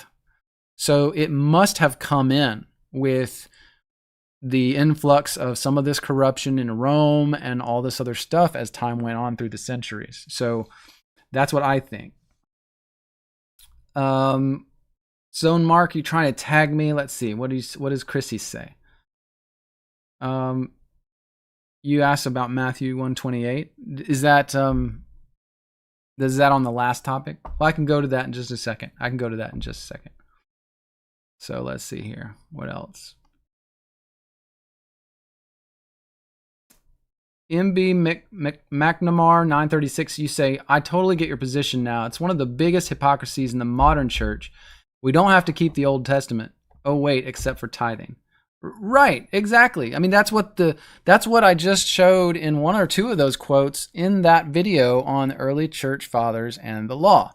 They lumped tithing in with the whole Mosaic law because it was a part of that, right? And it was given to Israel. Right? So, yeah, that is true. It's the Protestants and the evangelicals saying, yeah, we're going to keep this one tenet of the law, not the rest. I mean, you're totally right. In fact, I think that's very astute of you. We're going to take just the tithe, but not the rest because we like that money coming in every Sunday. The 10%. Give us our 10%. We got obligations. We got lunches we got to pay for when we go out with people in the church. We got mortgages on our facilities, our beautiful facilities. We got to pay for those facilities. we got staff. We got to staff up because the people of the church aren't actually willing. We can't find anyone that's willing to donate their time to the church and be of a giving heart. So we got to staff up the church. They deserve pay. So we got to have the tithe coming in so we can just sustain all that stuff, right? We got to have our tithes. It's ridiculous. You guys have seen what we have been able to accomplish as a church body online with no church walls, no debts, no staff, just people willing to come out of a giving heart and try to do something. And you guys have been super gracious in the ones of you who have given to what I'm doing, that have purchased a Bible Scribe app membership, and I've tried to build that tool as an actual legitimate, product for you. And I will continue, of course, I always continue to work on it slowly over time to make it better and better.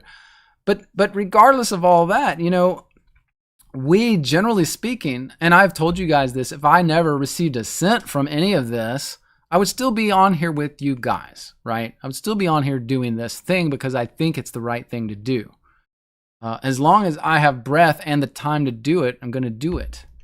So we have proven by this, to me, that we can establish a church body, we can have the fellowship that is necessary for Christians to be confident in their beliefs and in their Christianity and in their walk.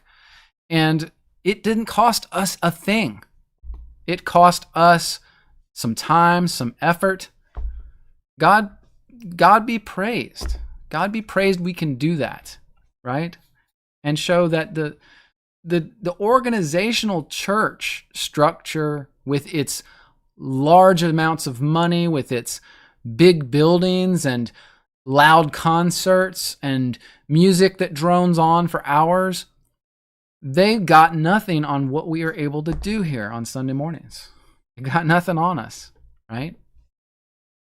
So anyway, it's very cool. It's very cool to think about.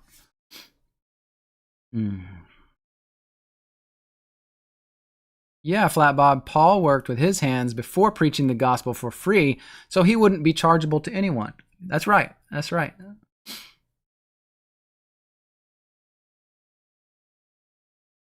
Who's very Mormon? I don't want to be Mormon. I'm not Mormon.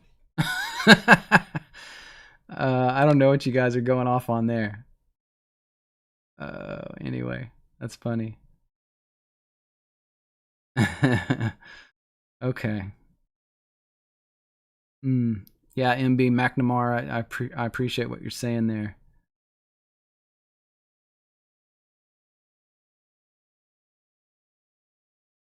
Yeah, McNamara, you give me anything you want through email. I try to encourage you guys anytime if you want to contact me with some information or send something to me, do it. I may get a lot of emails from time to time that, may or may not be spam or whatever, but I don't consider anything you guys send to me spam, and I do my best to respond to that stuff pretty quick. So please email me anything that you want. I'll try to my best to get right to it. All right.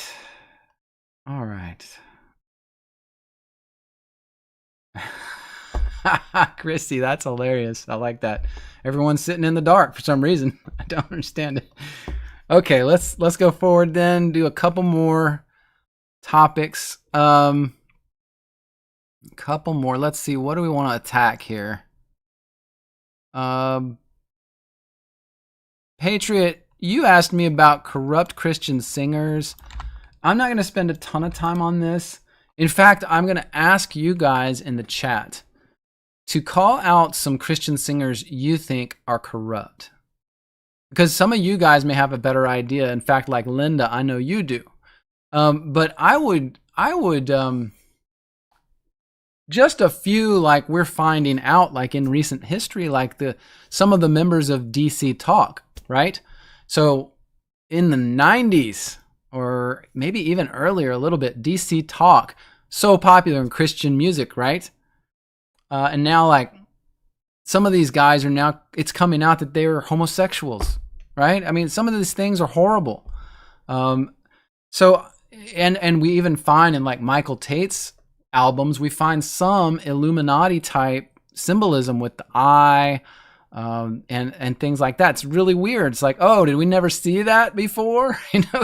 So there's a lot, I think there's a lot of the mainstream Christian singers. You think back in time, I think some of the ones who were always winning Dove Awards, some of the ones who were super popular, and some of the ones right now on the radio, I think it's a little more subtle nowadays. Like right now, like they receive some funding and some support from other outside influences that are not very Christian, like even Israel in some cases. So I think that, it's a very difficult question to answer straight up, Patriot. But I think that we should recognize that even the Christian music industry has been infiltrated in much the same way that the secular music industry has, maybe not to the extent, but I think that is something we should keep our eyes on. We should be ever vigilant on this kind of stuff. So, Westwind, you say apparently Chris Rice is a pedo. I didn't know anything about that. That's terrible to hear. That's really terrible to hear. Linda, you say Michael W. Smith, and I would agree 100% on Michael W. Smith. I've noticed that Michael W. Smith is one of those Christian singers who is 100% accepted by the mainstream secular music industry. And that to me is a huge red flag, massive red flag. He has been brought on stage to sing for politicians, for campaigns, all this kind of stuff. Your average Christian singer should not be involved in that kind of stuff. And the only thing, to my mind, that makes it plausible that he's involved in those things is that he is connected to those people and he is in agreement with some of them on those things. So yeah, Michael W. Smith to me is a corrupt Christian singer. And I don't know to what extent, but yeah, I don't think there's anything good about that. I think also that one that I do have questions about is who is that other, at the same time Michael W. Smith was gaining popularity, who's the other one who was, it's like whenever I think about these guys, what's his name? Yeah, you mentioned Amy Grant. I agree that her, and I've wondered too about her divorce and marriage to, who is it that she is now married to? I think that was all part of her, agreements and stuff. Lauren Daigle, I agree, Amber, she is a mess, and I think she has made agreements. She's been on, for instance, she's on all the mainstream talk shows. She's been on Ellen DeGeneres' show. Like, what Christian would go on Ellen DeGeneres' show to gain popularity? Like, to me, that was a red flag. She has said some things in support of LGBTQ. So Lauren Daigle to me is one who has sold out in a way. Yeah, Vince Gill, you guys got it. Some of that happened when I was a kid, right? So, Linda, you mentioned Dolly Parton. So, Dolly Parton is one that I know has in the past had a spotted history.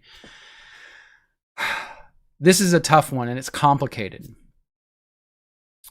If you remember, not long ago, she came out and did a music video for King and Country on the song God Only Knows, in which she sang a part. And in that video for that song, she portrayed her life as a prostitute. I believe that was, in a way, Dolly Parton's swan song, trying to expose that she has been abused throughout her career as a prostitute for some of the mainstream music industry artists, men.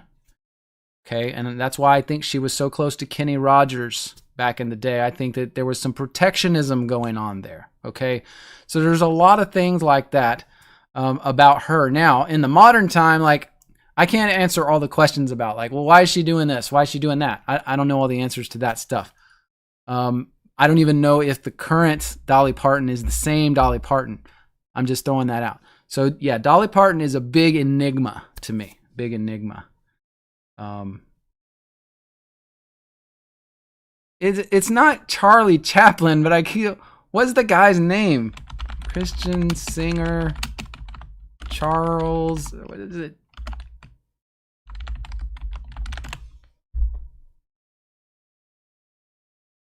What is it? What is the guy's name? He was such a popular singer. He was such a popular singer, and he lives near me. And not Chris Tomlin. No, way before that. Way before that. Like I'm talking about in the 90s. And he was super popular. And one of his children was killed. And it was such a weird situation. They ran over his child in their driveway, right? Do you remember that? And I knew when I heard that, I was like, that doesn't sound right. Like, that doesn't sound right. And I mean, that type of thing can happen. Curtis Chapman, Stephen Curtis Chapman. Thank you, Zone Mark. Thank you, guys. Yeah, Linda. His child was killed by this freak accident, right? And I will just say, to me, that sounded very odd. Like, instead of me thinking, well, that was just a freak accident and it was natural, I felt like this was the sacrifice to the music moguls because of his continued success and popularity over the years. They made him, right? He made so many millions of dollars. And he still is continuing to have to sing and do things That's to me also a red flag when you see some of these artists continuing to do their art, quote art, music long after they should have retired, right? If they made $50 million back in the day and at age 65, 70, they're still out there trying to sing and do concerts, that's a red flag. No normal person would do that. No normal person should do that. If that was me, I would be so sick of my music, I would never want to sing it again, right? I've always said that, like, if I had ever gone down that road and wanted to be a musician or a singer, the one thing that I don't think I could have dealt with is the fact that you have to sing the same song like 5 million times in a year. I would be so sick of hearing my own voice that I would just be like, I'm done. I would quit. Yes, West Wind, like the Rolling Stones. That's right, Linda. If you want to be on the top, you must make a sacrifice. That's right. That's how it works. Bob Dylan told us he had made an agreement with the chief, the prince, Satan himself, in his own words. So yeah, it's scary to think about. And I didn't mean for this to go on so long, but Patriot, you hit on something I think a lot of us know in our hearts is true, but it's really hard to prove some of this stuff. So I'm just saying that all the things I've said about these singers so far is for entertainment purposes only. And I'm not saying that I know for sure that any of these things are 100% true, but I'm telling you what I feel, my opinions. And I'm not doing that in an effort to defame anybody, to slander anybody, but it's what things seem to be like, right? So anyway, Red Raven, you say Chateau Mormont in LA is where they sign. Interesting. Taking that down in my notes. Taking that in my notes. I gotta look that one up. Thank you. Cucumber Road, you say true. I'm a longtime musician and finding it difficult to find any clean music and good people to perform with. I also, Cucumber, have known some musicians who tried to break into the industry, and good Christian people, and what they told me, what I heard, at least from one or two of these people, was that they felt the whole industry was controlled, and that until you start to open yourself up to either people or agents or groups that are really going to push you in a non-Christian direction, that you're not going to get any traction in the industry. Like, you're just really not. And that it's very super political at the lowest levels. Like, even just getting the gigs and then getting recognition by labels is just, this guy told me he felt like you had to compromise even early in the journey, right? Even early, there were compromises that you had to make to really start moving forward. And it was sad. Yeah, West Wind, the one-hit wonders are probably the ones that didn't sign their souls over to the devil. That's possibly true. Chrissy, you say Dolly Parton's husband has lost about 12 inches in height. So yeah, you have to wonder how that can happen in reality, right? There's always things like that about these people that you see and you're like, wow, what? So anyway. Precurious, you are a harmonica player. That's neat. I know another person that likes or did like to play the harmonica. That's pretty cool. If you can play it well, that's a talent. It's funny, guys, on my live stream statistics, I'll just mention that in the last 5 minutes, I've had the number of viewers on my statistics drop from 65 viewers down to 40 viewers. So it's just interesting. I wonder what it is that I said that's offending so many people that were watching. Maybe that many people really had to go. I'll say that. But I do wonder what YouTube sometimes is doing with the algorithms as we're talking about some of this stuff. Oh, now that I said that, it went back up. It's not as high as it was, but that's funny. Oh, goodness. Alvin, you say you hope Bob Dylan was kidding. He did sing Christian music for several years, and I have heard he still follows Jesus. I don't know, man. Bob Dylan, there's some stuff. If you look up Bob Dylan, some of his albums and album covers, there's some stuff. I mean, maybe, okay, but I'll say this. Every person can change, right? So maybe he's come back from the brink. He may have made pacts with the devil or whatever it is he was talking about in that clip. But maybe he's come back around. God can forgive, okay? God can forgive that. And I pray that is what has happened in Bob Dylan's case, if that's true. I truly do. I truly do. Interesting. Huh. Yeah, interesting stuff. Well, thank you guys I got the feds watching me. Yeah, I don't know, Flat Bob. It does make you wonder sometimes, like what's going on. Sometimes it's weird. All right.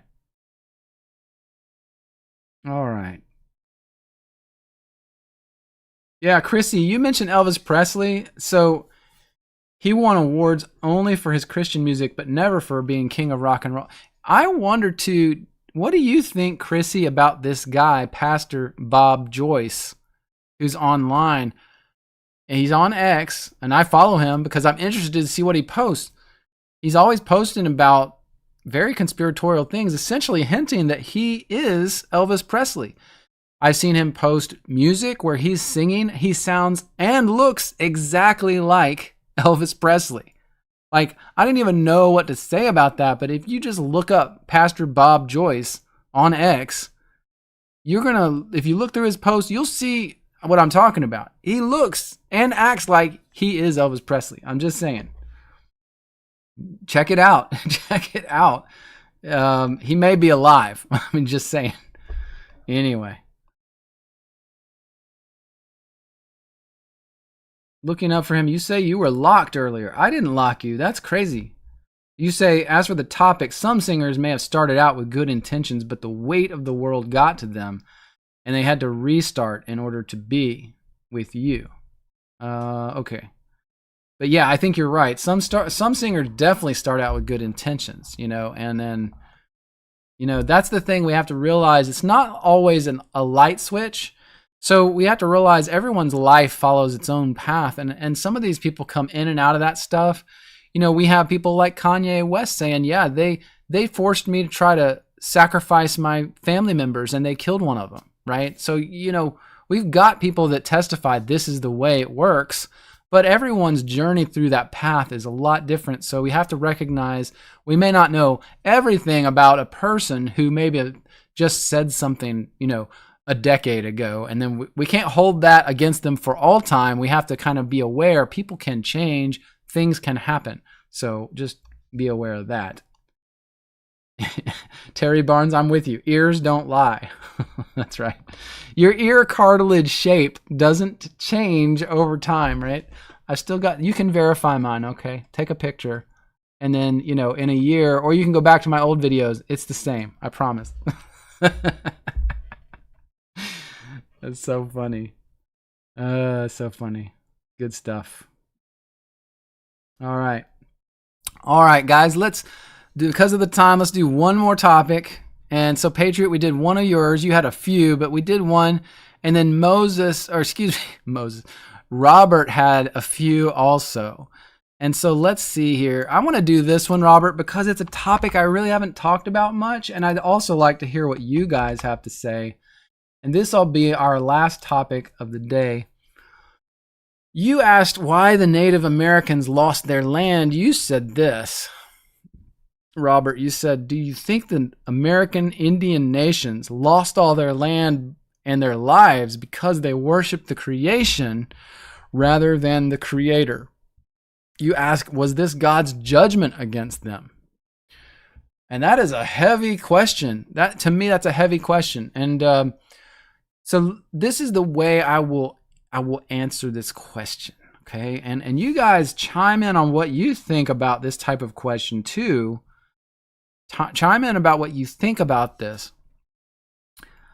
I do not necessarily think it was only God's judgment that may have been why the Indians lost the land here in America. this was a very complicated situation, and it happened over a period of time. It wasn't like one day, all us, historical Britons came in and just overran all of America, with, Britons and Irish and whatever from Europe. We just came and within a week, we swept over the United States and killed all the Indian. That's not how it happened, okay? It was not that at all. There were different people throughout history, some that partnered with and enjoyed a good relationship with the Indian peoples in different parts of the nation. It's a very complicated story. And then, the way that we did come into the land, there was so many of us that over time, as homesteading increased, and what did you call it? The Dominion, what is it? Dominion theology, or whatever they call it. Not theology, but there's a phrase for that, where we just came across and kind of took land as we saw fit. But the Indians saw that in a different way. They saw it as everyone's land and they shared it, right? But then we came in and we put up houses and fences. We started doing things as people moved through the frontier, and were taking parts of the land and then trying to protect that land. And that's only a small portion, a sliver of the story. So I would just say that I'm, number one, not super qualified to answer the question 100%, but there may have been some parts of what happened that you could ascribe to God's judgment, and then I would leave that up to God. I don't know all the ins and outs of that story, that history. I think in a lot of ways, the Native American history and the claiming of the land of America by the Europeans, my heritage, your heritage, I think that a lot of that was very sad, and that it was not right in a lot of ways. At the same time, I see some situations where it seems like the Native Americans were on the wrong side, like they were doing bad things, and that they overreacted to what was happening. Like, who knows? It could have happened a different way, possibly, where we would have lived in peace with all the Indians, and they would have existed among us just as anyone who had immigrated in and then tried to take up land and residence in the what we call America now. So, it's such a complex story that I don't like coming down on a side. And for one, I don't know all of the history, but my perspective on it at the present is that it was a very complicated situation that unfolded over decades and decades of time. It wasn't some immediate, it wasn't like we waged a war against them all at once, and so it's too complicated for me to really say whether I think that just in general, all Native Americans lost this land because God judged them for their pagan ways. In fact, I don't know if I would agree with that for some of the tribes. You have to wonder, when you look at like the Hopi tribe, they had some beliefs that seemed to be revolving around someone that might have looked a little like God the Father. So some of the Native Americans, in their own way, I think may have understood who God the Father was, the, quote, Great Spirit, to use one of their terms. I'm not saying they had all of their doctrine right. I'm not saying they understood everything, but I do believe that God, for native tribes and different peoples around the world, has, how do I say it, a way of allowing them to understand him in their own way. And if in faith they are good and follow the commands, the precepts that he has, without knowing Christ, because they never had that knowledge, I think God accepts that in a certain way too. I think he has a way to account for that in some of these indigenous peoples that were just separated from all this stuff. I do believe that. Now, am I the one to decide whether this tribe was really good and that one was bad, or this one accepted God in the truest sense? I have no idea. That's up to God to decide, right? So I don't know. Again, I'm just coming back to, I don't know how to fully answer your question, and I think it actually is probably a little too complicated to give that question a yes or a no answer. Okay, so that's kind of where I would sit on that for you, Robert, with that. So what are some of you guys saying? Interesting. So Linda, you mentioned that they trusted the church who took their children away. And after the soldiers killed every buffalo they saw. Sam Houston in My Great Uncle. People have no clue. Well, see, that part of it there, I totally agree. And the wiping out of the buffalo is a tragedy, right? And, we have the white man to thank for that. And that's horrible. So that's why it's like it's a complicated situation, and very bad things were done and very good things were done by both sides, depending on which part of the whole thing you're looking at, right? Maybe in general, I think that we, as the invading force to this land, we did most of the bad things. And I would not hesitate to say that's probably true.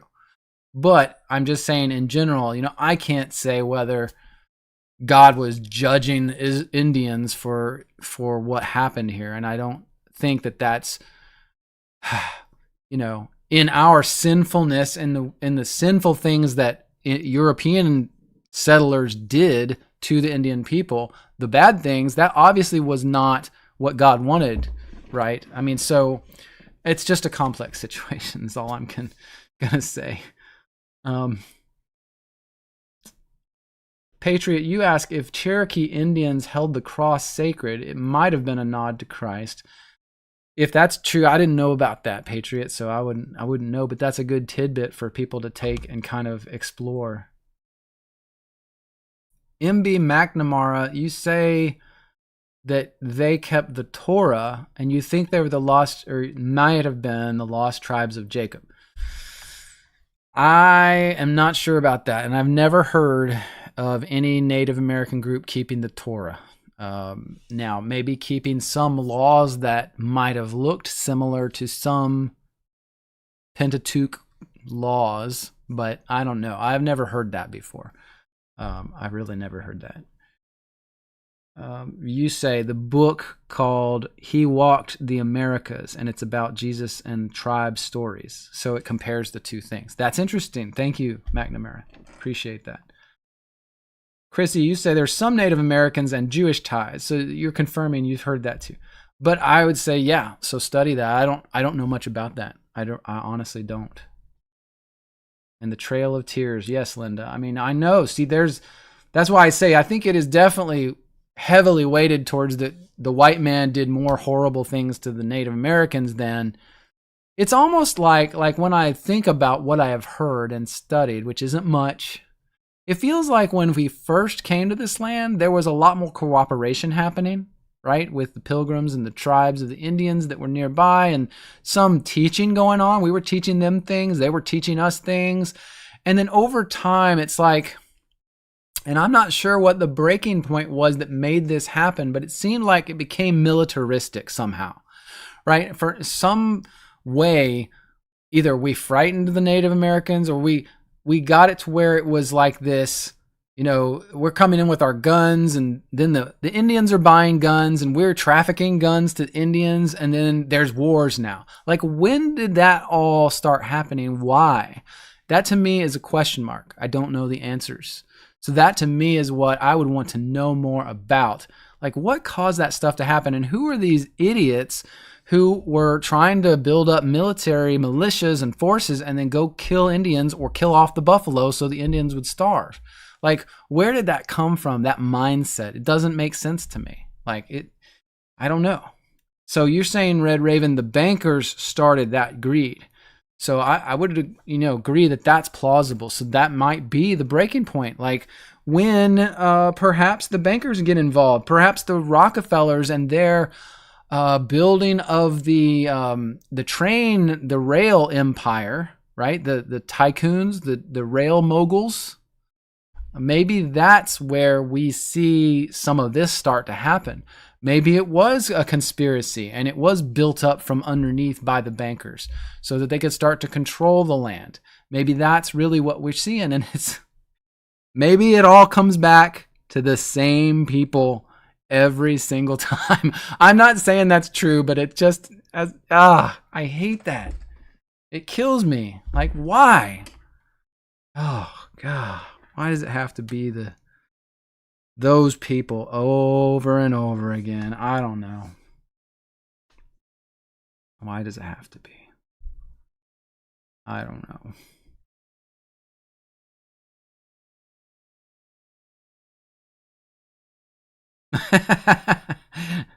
Yeah, Flat Bob. Why does all this have to be? We have to do this during Thanksgiving. Come on. We got to sit down and come together, share a meal. Yeah.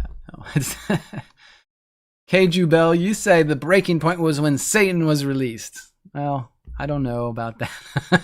I still don't think that happened in 1776 or any time close to that. I think it happened hundreds of years prior, but that's just me. So, anyway.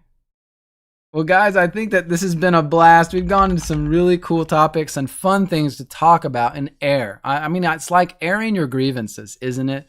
To be able to talk about some of these things. So I wanted to say happy Thanksgiving to everybody. God bless you and your families. And I just pray for you that you have a great week. And again, we won't have the live stream Sunday morning. And I'm not going to do the live stream Wednesday night. That's just to give everybody time off, including myself. Got some family stuff going on. So that'll be great. And I just appreciate you guys. And again, I'm so thankful for you. Thank you for your participation in the chat this morning. It's been great. I just thank you so much for that. You spur me along. You keep me going. You allow me to rant and rave, but I think you guys did some good raving and ranting in the chat as well. Thank you so much, guys, and have a blessed week.